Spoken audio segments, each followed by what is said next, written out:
Assalamualaikum warahmatullahi wabarakatuh. Bagaimana kabar Anda hari ini? Semoga selalu dalam lindungan Allah Subhanahu wa taala. Baiklah, hari ini kita akan mempelajari IPS, ilmu pengetahuan sosial, bab terakhir. Ini adalah materi terakhir kita untuk persiapan penilaian tengah semester PTS kita ya, Nak. Semoga Anda sudah mengerti dan memahaminya. Silahkan dicatat ke buku catatannya. Kita akan belajar IPS halaman 168, peran ilmu dan teknologi serta kewirausahaan dalam kehidupan manusia. Peran ilmunya ada 5 di sini. Ada dalam bidang ekonomi, bidang sosial, dalam membangun ekonomi Indonesia, dalam bidang budaya, dan hubungan semua antar ruang kita yang pelajari tentang kelangkaan, permintaan, penawaran, harga pasar. Dengarkan video saja, saya akan menjelaskan satu persatu. Yang pertama, kita akan belajar tentang peran perkembangan ilmu dan teknologi di bidang ekonomi. Untuk Anda sudah pahami, perkembangan ilmu dan teknologi yang semakin pesat memberikan kontribusi yang cukup di bidang ekonomi. Hadirnya mesin-mesin yang canggih memang sangat efektif dan efisien dalam melakukan suatu pekerjaan.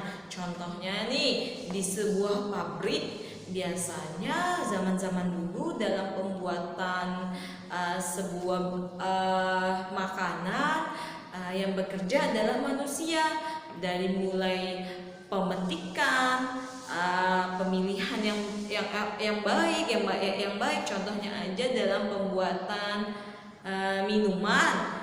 Dalam pembuatan minuman zaman dulu itu yang bekerja semuanya manusia. Dalam kemasan, dalam menutupnya, semuanya manusia. Semakin berkembangnya zaman, manusia menciptakan sebuah alat mesin, sebuah robot untuk membantu kinerja manusia. Sehingga zaman sekarang di pabrik-pabrik yang banyak bekerja adalah mesin. Kita tinggal menekan tombol, mesin yang bekerja. Dulu tidak ada mesin, semuanya manusia yang bekerja. Jadi hadirnya mesin-mesin yang canggih ini sangat membantu untuk kehidupan kita. Perdagangan semakin mudah juga dilaksanakan dikarenakan mesin ataupun robot yang telah tercipta. Contohnya seperti ini, anak saya ingin berbelanja nih, tetapi barangnya jauh. Kita di Pekanbaru, barangnya ada di Bandung. Tentu kita tinggal klik seperti pembayaran online shop, pembelian toko online. Itu kan mesin semuanya. Walaupun jaraknya jauh, kita bisa berbelanja tanpa harus kita ke sana. Barangnya 3 hari sudah kita dapatkan. Itu kan semuanya dari alat-alat yang canggih yang sudah diciptakan. Jika zaman dulunya tidak. Kita ingin baju di Bandung, tentu kita harus ke Bandung dengan biaya ongkos yang sangat mahal. Untuk sekarang tidak.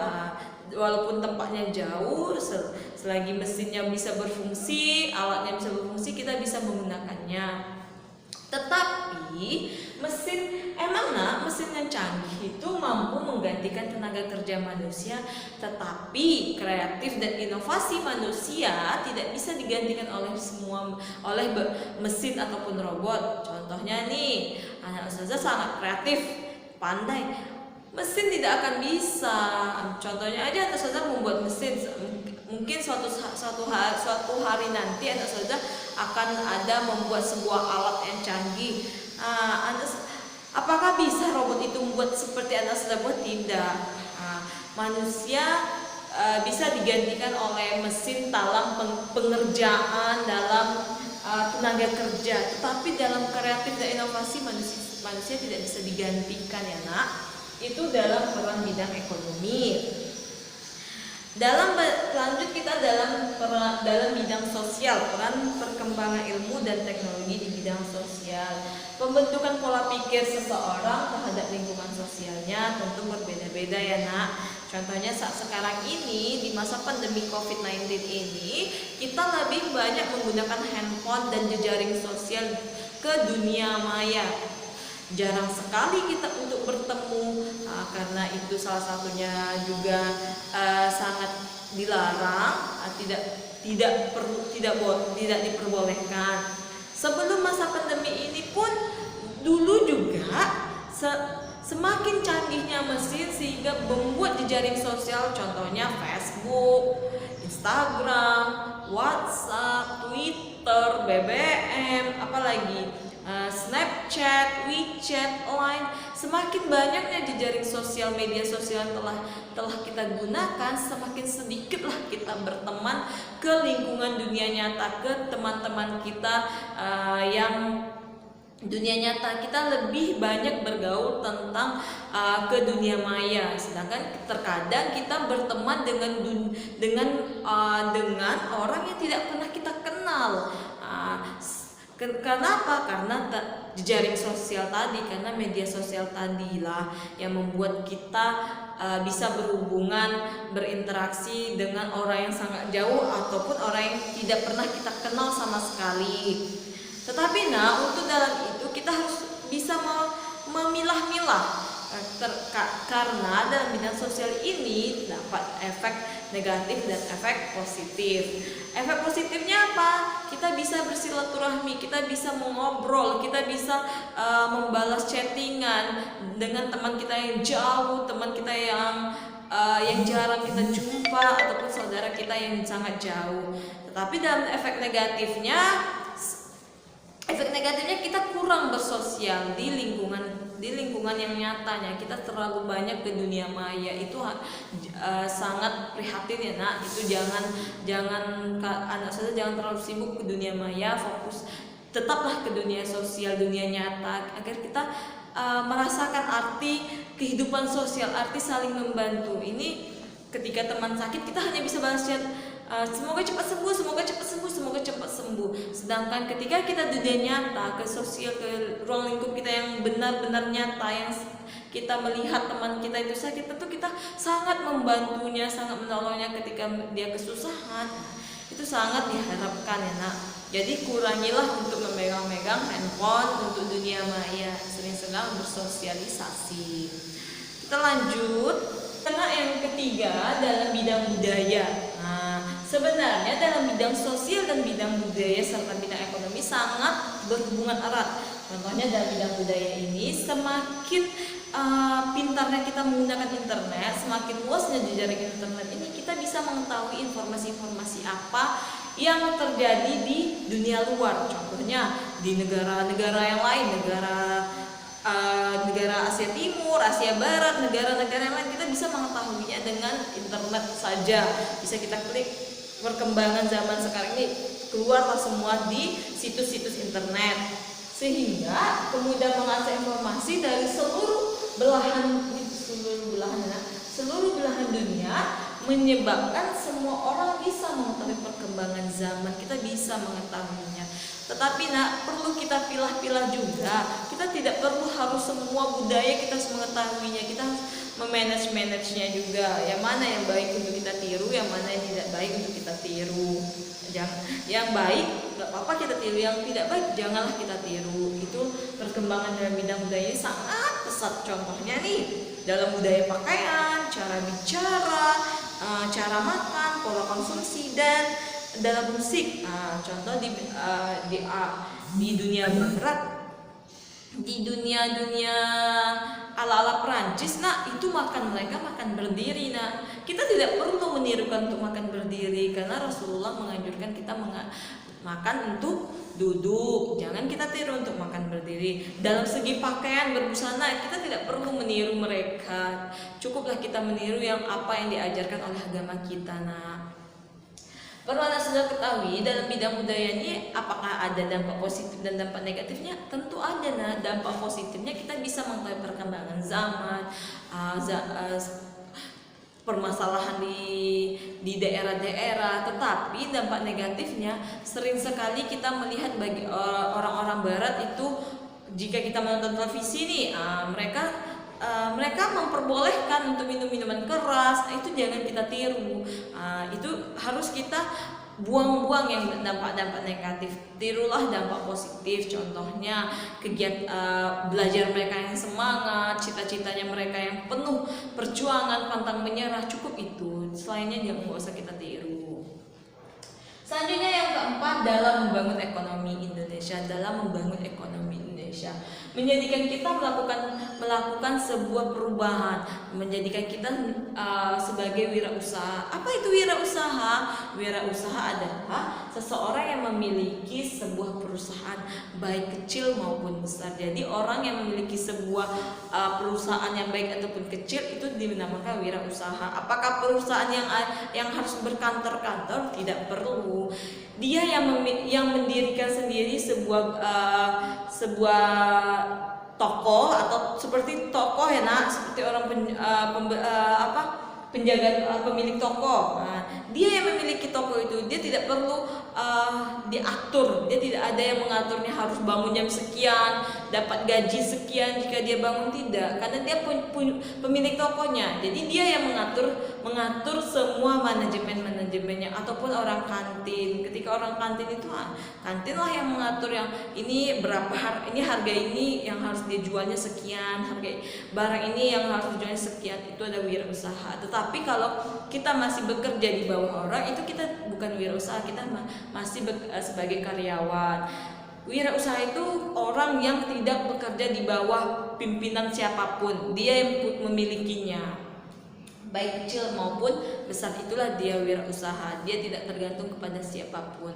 Dia yang bisa mengatur gajinya. Kalau dia ingin gajinya tinggi, tentu dia harus semangat lebih tinggi lagi untuk berjualan, untuk menawarkan. Jika gajinya ya udah, dia santai-santai untuk berjualannya. Nah, bisa Anda sudah perhatikan di halaman 170. Dan juga wirausaha ini akan memberikan sumbangan terhadap besarnya pendapatan negara, misalnya melalui pajak. Jadi jika kita memiliki sebuah perusahaan, kita wajib membayar pajak ke negara. Nah, kita wajib bayarnya karena kita mendirikan sebuah bangunan. Lanjut yang kelima. Yang kelima, hubungan antar kelangkaan, permintaan, penawaran, pertukaran dalam dan antar uang untuk kesejahteraan dan pemersatu bangsa Indonesia. Ini materi subbab terakhir kita. Hubungan antara semuanya, antar dari kita awal materi kita pembelajaran sampai akhir, sampai ke dalam peran ilmu teknologi ini. Apa sih hubungannya dari awal sampai akhir? Anda sudah mempelajari tentang banyak hal. Ada permintaan, kelangkaan, penawaran, distribusi, konsumsi, produksi. Jadi hubungannya itu sangatlah erat. Nah, hubungan yang erat itu berkaitan dari satu hal ke hal lain. Salah satu contohnya adalah permintaan. Ketika anak sudah meminta uang kepada orang tua untuk jajan, untuk membelikan sesuatu barang, anak sudah melakukan permintaan. Lalu anak sudah pergi ke supermarket atau ke pasar untuk membeli barang. Lalu anak sudah terjadilah situ tawar menawar, terjadinya penjual dan pembeli. Itu hubungannya sangat erat. Di mana terjadi itu? Tentu di pasar atau di supermarket. Nah, itu sudah termasuk harga pasar, sudah termasuk pasar berdasarkan barang yang diperjualbelikan. Jika Anda sudah membeli barang yang ingin dimakan, dikonsumsi, itu Anda sudah termasuk salah satu contoh jenis pasar yang telah diperjualbelikan. Bisa Anda perhatikan halaman 171. Barang langka harus ditebus dengan pengorbanan. Tentu jika Anda saja pergi ke pasar, ternyata tidak ada barang yang kita inginkan, termasuk barang langka, kita tentu harus mengorbankan sesuatu untuk mendapatkan sesuatu barang itu. Contohnya misalnya barangnya karena dia langka, harganya sampai puluhan juta, tentu Anda sudah akan siap untuk mengeluarkan uang puluhan juta karena barang itu yang sangat Anda sudah inginkan. Barang tersebutlah dikatakan barang ekonomi. Adanya barang ekonomi ini menyebabkan permintaan dan penawaran. Aneka barang ekonomi, kegiatan jual beli inilah kegiatan pemersatu bangsa. Misalnya anak saja kan orang Minang, belanja anak saja atau berbelanja di toko-toko atau di pasar, berjumpa dengan orang Melayu, orang Batak itu sudah pemersatu bangsa, sudah mengetahui bahwa oh iya ya, Indonesia ternyata berbagai macam suku bahasa, suku budaya. Nah, kita harus bangga, dan kita harus bangga untuk membeli barang-barang produk Indonesia. Yang kita beli itu harusnya barang-barang produk Indonesia. Apa contoh salah satu barang produk Indonesia? Pakaian. Contohnya pakaian batik itu salah satu dari khas bangsa Indonesia. Itu dia tadi, hubungan antara kelangkaan, permintaan dan penawaran sangat berhubungan erat karena dia salah satu termasuk pemersatu bangsa, dan termasuk juga terjadilah silaturahmi. Sudah lama nih gak jumpa sama teman, ternyata jumpanya di pasar. Kan pernah tuh mengalami lama ya gak jumpa, ternyata kita jumpa di pasar. Sehingga terjadilah kontak, terjadilah bersilaturahmi. Itu dia tadi nomor 5, hubungan antara kelangkaan, permintaan, penawaran, pertukaran dalam dan antar ruang untuk kesejahteraan dan pemersatu bangsa Indonesia. Baiklah, itu tadi materi kita tentang IPS. Materi terakhir kita ada hubungan peran ilmu dalam teknologi, ada bidang ekonomi, bidang sosial, bidang budaya, membangun ekonomi Indonesia, dan terakhir hubungan antara kelangkaan, permintaan, penawaran. Tentang materi pembelajaran kita hari ini, saya harapkan sudah mengerti dan memahaminya. Silakan dicatat ke buku catatan IPS. Sudah akhiri. Assalamualaikum warahmatullahi wabarakatuh.